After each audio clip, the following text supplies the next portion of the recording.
അനഘ പൊക്കോ, സച്ചി ഞാൻ കൂട്ടിക്കൊണ്ടുവരാം.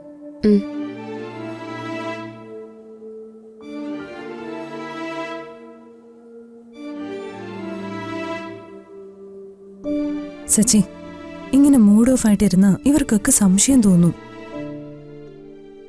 അവളുമാര് കുത്തി കുത്തി ഓരോന്ന് ചോദിക്കും. വെറുതെ സംശയത്തിനുള്ള ഇടം കൊടുക്കല്ലേ. സച്ചിയുടെ ഉള്ളിൽ ഇപ്പൊ എന്താണെന്ന് എനിക്കറിയാം. പക്ഷെ അമ്മയും അനിയത്തിമാരെയും ഇനിയും സങ്കടപ്പെടുത്തരുത്. അവർക്ക് മുമ്പിൽ ഒരല്പം അഭിനയിച്ചേ പറ്റൂ സച്ചി.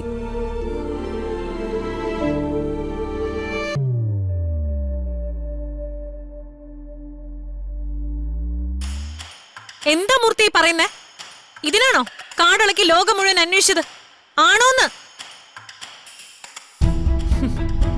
അവൻ പിന്നെ എങ്ങോട്ട് പോയി? മാഞ്ഞു പോയോ? വെറുതെ അന്വേഷിച്ചിട്ട് കണ്ടില്ല എന്ന് പറയാൻ എനിക്കൊരു മൂർത്തിയുടെ ആവശ്യമൊന്നുമില്ല.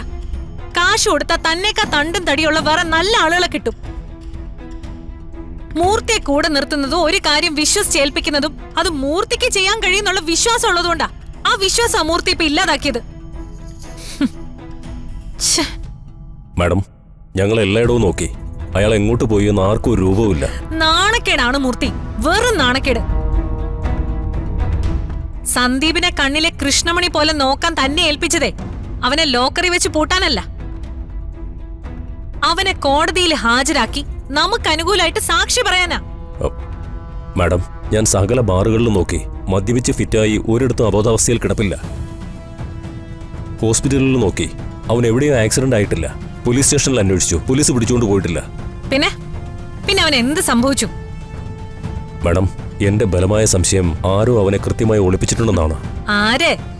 ആർക്കാ അവനെ തട്ടിക്കൊണ്ടുപോയി ഒളിപ്പിക്കാൻ കഴിയുന്നത്? എന്റെ ഊഹത്തിൽ അത് ചെയ്തത് സച്ചി തന്നെയായിരിക്കും.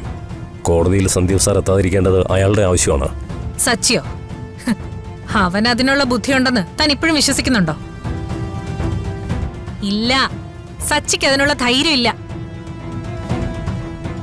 ഇത് മറ്റാരോ ആണ്. നമ്മുടെ ഓരോ നീക്കവും നിഴല് പോലെ പിന്തുടരുന്ന മറ്റൊരാൾ. അതാരാണെന്ന് എനിക്കറിയണം. കഴിഞ്ഞ 10 വർഷം കൊണ്ട് ഞാനുണ്ടാക്കിയ ബിസിനസ് സാമ്രാജ്യം, എന്റെ സമ്പത്ത്, അതൊന്നും ഒറ്റയടിക്ക് തകർന്നു പോവാൻ ഞാൻ സമ്മതിക്കില്ല. അതിനാര് ശ്രമിച്ചാലും അവനെ ഞാൻ വെറുതെ വിടില്ല. മാഡം, നമുക്ക് പോലീസിലൊരു മാൻ മിസ്സിംഗ് പരാതി കൊടുത്താലോ? വിഡ്ഢിത്തം പറയല്ലേ മൂർത്തി, അത് അതിനേക്കാൾ അപകടമാ. അവൻ എന്തേലും സംഭവിച്ചിട്ടുണ്ടെങ്കിൽ അതിന് നമ്മൾ മറുപടി പറയേണ്ടി വരില്ലേ?